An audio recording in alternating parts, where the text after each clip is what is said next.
बाळा, इतका थकून का बसलास? जीवनाच्या लढाईत दमलास का?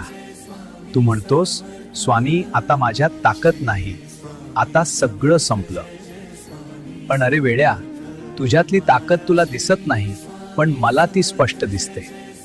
तू जेव्हा रात्री एकटाच रडतोस तेव्हा तुझ्या डोळ्यातले अश्रू पुसायला मीच असतो.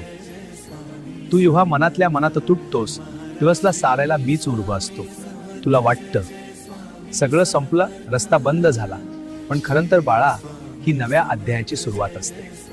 पण त्या तुला मजबूत करण्यासाठी जायचं आहे. फक्त एक गोष्ट लक्षात ठेव, हार मानू नकोस, विश्वास सोडू नकोस. आज नाही तर उद्या तुझ्या आयुष्यात प्रकाश नक्की येईल. तू पडशील तरी उचलायला, तू रडशील तरी समजवायला. फक्त माझं नाव घे, उरलेलं सगळं मी पाहिने. तुझ्या कष्टाचं फळ तुला मिळेलच. विश्वास ठेव बाळा, मी तुझ्या पाठीशी आहे.